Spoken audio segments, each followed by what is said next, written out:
ஐந்தவித்தான் ஆற்றல் அகல் விசும்பிளார் கோமான் இந்திரனே சாலுங்கரி.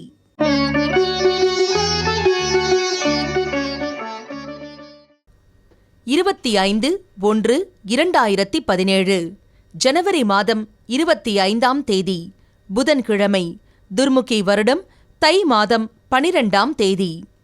இன்று பிரதோஷம். மதுரை ஸ்ரீ செல்லத்தம்மன் ரிஷப சேவை. இன்று பகல் மணி 10:41 முதல் 11:17 வரை மனை, மடம், ஆலயம், கிணறு வாஸ்து செய்ய நன்று. நல்ல நேரம் காலை 9:30 மணி முதல் 10:30 மணி வரை, மாலை 4:30 மணி முதல் 5:30 மணி வரை. ராகு காலம் 12 மணி முதல் 1:30 மணி வரை. குளிகை 10:30 மணி முதல் 12 மணி வரை. யமகண்டம் 7:30 மணி முதல் 9 மணி வரை. சந்திராஷ்டமம் கார்த்திகை, ரோஹிணி.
முன்னேற்ற சிந்தனைகளை கொடுக்கின்ற திருமந்திரத்தில் தொடர்ந்து வாழ்வியல் கருத்துக்களை எல்லாம் நமக்கு சொல்லிக்கொண்டே வருகின்றார், வழிகாட்டி கொண்டே வருகின்றார்.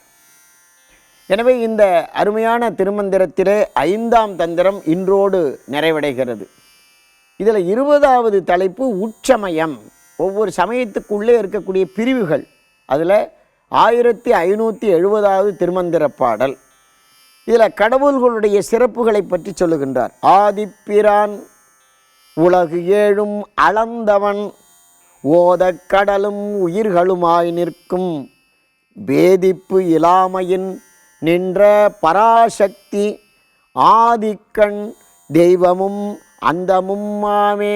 ஆதிப்பிரான், ஆதி என்ற சொல்லுக்கு பழமை என்று பொருள். இந்த உலகத்தில் மிகவும் பழமையானது யாருன்னா உலகத்தில் இறைவன் தான். அதனால்தான் திருவள்ளுவர் ஆதி என்று சொல்லால் இறைவனை குறிப்பிட்டார். அகர முதல எழுத்தெல்லாம் ஆதி பகவன் முதற்றே உலகு. ஆதி என்றால் யார் ஒருவன் மிகவும் பழமையாக இருக்கின்றானோ, முன்னிற் பழமைக்கு பழமையாக இருக்கின்றானோ. மாணிக்க வாசகர் இறைவனுக்கு ஒரு எல்லை வகுத்தார். ரொம்ப அருமையான எல்லை. என்ன எல்லைன்னு கேளுங்க. முன்னை பழமைக்கு பழமையாய், பின்னை புதுமைக்கு புதுமையாய். இப்பொழுது தொலைக்காட்சியிலே நான் பேசிக்கொண்டிருக்கிறேன், நீங்கள் கேட்டுக்கொண்டிருக்கிறீர்கள். இது இந்த நவ நாகரிக விஞ்ஞான யுகத்தினுடைய ஒரு புதுமை. ஆனால் இந்த புதுமையிலும் நாம் பேசுவது பழமை. 3000 ஆண்டுகளுக்கு முன்பு உள்ள ஒரு செய்தியை உங்களுக்கு முன்னால் அமர்ந்து நான் பேசுகின்றேன். எனவே மாணிக்க வாசகர் சொன்னார், இறைவன் பழமையானவனா புதுமையானவனா எல்லாம் நீ பட்டிமன்றம் வைக்க தேவையில்லை. இறைவனுக்கு 2 குணங்களும் உண்டு, பழமையும் உண்டு புதுமையும் உண்டு. முன்னை பழமைக்கு பழமையாய், பின்னை புதுமைக்கு புதுமையாய் இறைவன் இருப்பான். ஆனால் அவன் ஆதிப்பிரான். அவன்தான் இந்த உலகத்தினுடைய தோற்றம், அவன்தான் இந்த உலகத்தினுடைய முடிவு. எனவே ஆதி பகவன் என்று திருக்குறளில் சொல்லுவதை திருமூலர் ஆதிப்பிரான், பிரான் என்று சொன்னார். பிரான் என்பது அருமையான தமிழ்ச்சொல். நம்பிரான் அடியார்க்கும் அடியேன். திருமூலரை பற்றி திருத்தொண்டத் தொகையிலே 8ஆம் நூற்றாண்டிலே சுந்தரமூர்த்தி நாயனார் பாடினார். நம்பிரான் திருமூலன் அடியாருக்கும் அடியேன். நம்பிரான் நம்மாளு. திரைப்படங்கள் கூட இப்போ தளப்பி வைக்கிறாங்க, இது நம்மாளு அப்படின்னு. நம் பிரான் யாரு? நம்முடைய கடவுள். யாரு? நம்பிரான் திருமூலன் அடியாருக்கும் அடியேன். சுந்தரமூர்த்தி நாயனார் 1200 ஆண்டுகளுக்கு முன்பு பாடியது திருத்தொண்டத் தொகையிலே. அந்த திருமூலர் பாடிய திருமந்திரத்தில் இறைவனை சொல்லுகின்ற பொழுது ஆதிப்பிரான் உலகு ஏழும் அளந்தவன். உலகங்கள் 7ன்னு சொல்கிறாங்க. எழுமை 7 பிறப்பும் 7 உலகும் எற்றைக்கும் 7 பிறவிக்கும் உற்றோமே ஆவோம் உனக்கே நாம் ஆட்செய்வோம்.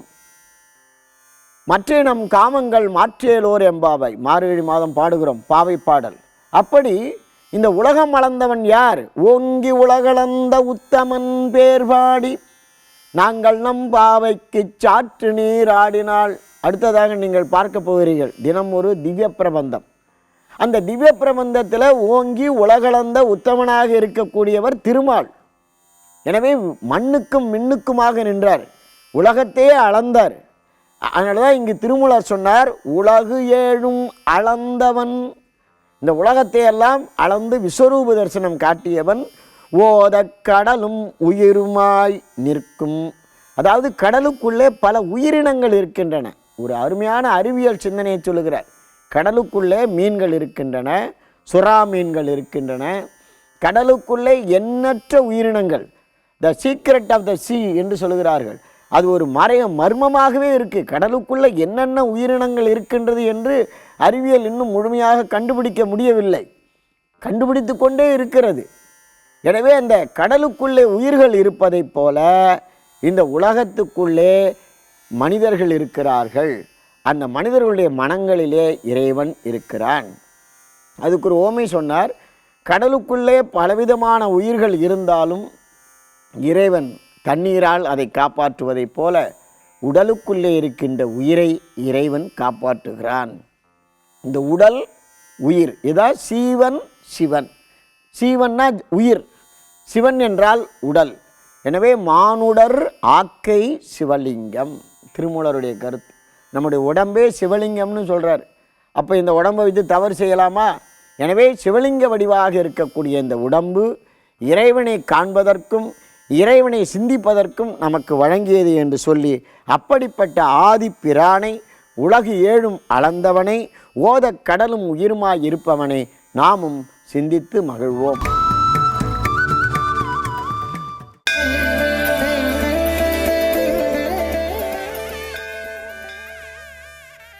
ஸ்ரீமதே ராமானுஜாய நம. நீளாதுங்கஸ்தனகிரி தட்டி சுப்தமுத்போத்திய கிருஷ்ணம் பாரார்த்தியம் ஸ்வம் ஸ்ருதி சதசிர சித்தமத்யாபயந்தி ஸ்வோச்சிஷ்டாயாம் ஸ்ரஜினிகளதம் யா பலாத்கிருத்ய புங்க்தே கோதாதஸ்யை நம இதமிதம் பூய ஏவாஸ்து பூய. ஆண்டாளுடைய திருவடி தாமரைகளை வணங்கி கொண்டு அவளுடைய பிரபந்தம் ஒவ்வொரு பாசுரமாக அனுபவித்து கொண்டு வருகின்றோம். சுவாமி ராமானுஜர் கூட ஆண்டாளுடைய பாசுரத்தை அனுபவிக்க வேண்டும் என்றால் ஆண்டாளுடைய நிலையில் இருக்கக்கூடிய பெண்களால் தான் முடியும் என்று காட்டுகின்றார். அப்படிப்பட்ட பக்தி, அப்படிப்பட்ட காதல் ஆண்டாளுடைய பக்தி காதல் என்று பார்க்கின்றோம். அந்த வகையில் 16ஆம் பாசுரத்தை இன்று நாம் அனுபவித்து கொண்டிருக்கின்றோம். எம்பெருமானுக்கு திருப்பள்ளி எழுச்சி பாடுவதே ஒரு பிரயோஜனம். சில இலக்குகளை அடைய வேண்டும் என்று எண்ணியிருப்பார்கள். அந்த இலக்கை அடையக்கூடிய அந்த வழி இருக்கின்றதல்லவா, அதற்கான பயணம் இருக்கின்றதல்லவா, அது சுவாரஸ்யமாக இருக்கும். இலக்கை அடைந்து விட்ட பின்பு இவ்வளவுதானா என்று தோன்றும். இது சாதாரண உலகியல் நிகழ்வுக்கு. ஆனால் இந்த உலகியல் நிகழ்வுக்கெல்லாம் அப்பாற்பட்டு, இந்த சம்சார கடலுக்கெல்லாம் அப்பாற்பட்டு இருக்கின்ற ஒரு தன்மை பரமாத்மா. அந்த பரமாத்மாவிற்கு திருப்பள்ளி எழுச்சி பாடுவதே பிரயோஜனம், பாடுவதே பயன், பாடுவதே பேறு என்று காட்டுகின்றாள். ராமாயணத்தில் கூட விஸ்வாமித்திரர் ராமனுக்கு திருப்பள்ளி எழுச்சி பாடினார். அதுதான் சுப்ரபாதமாக அமைந்தது. கௌசல்யா சுப்ரஜா ராம பூர்வா சந்தியா பிரவர்த்ததே என்று நாம் கேட்கின்றோம். தசரதன் மகனே என்று சொல்லாமல் கௌசல்யினுடைய புத்திரனே. ஏனென்றால் தசரதனுக்கு 4 மகன்கள், கௌசல்யைக்கு ஒருவனே மகன், அவன்தான் ராமன் என்று தெரிவிக்கும் முகமாக விஸ்வாமித்திரர் பாடி மகிழ்ந்ததைப் போல ஆண்டாள் பாடி மகிழ்கின்றாள். திருப்பள்ளி எழுச்சி பாடுவதற்காகவே வந்திருக்கின்றோம், எங்களை உள்ளே செல்ல அனுமதியுங்கள் என்று அனுமதிக்காக வேண்டி நிற்கின்றாள். நாயகனாய் நின்ற நந்தகோபனுடைய கோவில் காப்பானே, கொடி தோன்றும் தோரண வாயில் காப்பானே, மணிக்கதவம் தாழ்த்திரவாய் ஆயர் சிறுமியரோ மக்கு, அரைபறை மாயன் மணிவண்ணன் நென்னலே வாய் நேர்ந்தான், தூயோமாய் வந்தோம் துயிலழப்பாடுவான், வாயால் முன்னம் மாற்றாதே எம்மா, நீனேய நிலை கதவம் நீக்கேலோ ரெம்பாவாய் என்கின்ற பாசுரம். எப்படி இருக்கின்றன அந்த கதவுகள்? நேசத்தோடு இணைந்து இருக்கின்றன. என்ன நேசம்? இந்த கம்சன் ஏவுகின்ற ராட்சசர்களால், அசுரர்களால் எந்தவிதமான தீமையும் கண்ணனுக்கு வந்துவிடக்கூடாது என்பதற்காகவே நேசத்தோடு அவனை பாதுகாப்பதற்காக இணைந்திருக்கின்றனவாம் அந்த கதவுகள்.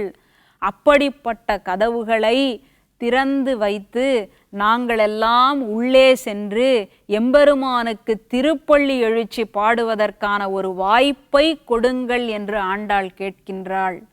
யாரிடம் கேட்கின்றாள்?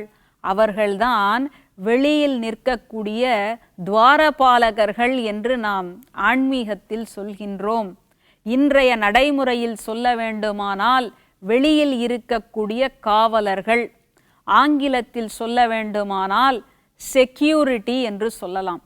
அப்படிப்பட்ட அந்த காவலர்களை, அந்த துவாரபாலகர்களை அழைத்து நாங்கள் உள்ளே செல்லுவதற்கு அனுமதி வழங்க வேண்டும் என்று கேட்கின்றாள். எந்த நிலையிலுமேயே முறை தவறாமல் நடக்கக்கூடிய ஒரு பண்பாட்டினை ஆண்டாள் காண்பிக்கின்றாள். கண்ணகி கூட பாண்டியனுடைய அரசவைக்கு செல்லும் பொழுது காவலர்களுடைய அனுமதி பெற்றுதான் உள்ளே சென்றாள். அவளுக்கு அவ்வளவு நெருக்கடி இருந்த பொழுதும் என்று பார்க்கின்றோம். அந்த வகையில் ஆண்டாளும் உள்ளே உறங்கிக் கொண்டிருக்கின்ற கண்ணனை எழுப்புவதற்காக நாயகமாக விளங்கி கொண்டிருக்கின்ற நந்தகோபனுடைய திருமாளிகையிலே காவல் காத்து கொண்டிருக்கின்ற துவாலபாலகர்களே, நாங்கள் உள்ளே செல்ல அனுமதி வேண்டும். எப்படி உங்களை நம்புவது? ஏனென்றால் கம்சன் ஏவிய ஆட்களோ என்றால் இல்லை, நாங்கள் பெண் பிள்ளைகள். நேற்றே கண்ணன் வாக்கு கொடுத்து விட்டான். முதலில் இல்லை என்று சொல்லிவிடாதீர்கள். வாயால் முன்னம் மாற்றாதே, இல்லை என்று சொல்லாமல் எங்களை உள்ளே அனுமதியுங்கள். நாங்கள் பாடுவதையே பிரயோஜனமாக பயனாக எண்ணிக்கொண்டு வந்திருக்கின்றோம். தீமை செய்வதற்காக வந்த அரக்கிகள் அல்லல் என்று ஆண்டாள் தெளிவாக காட்டக்கூடிய பாசுரம் இந்த பாசுரம்.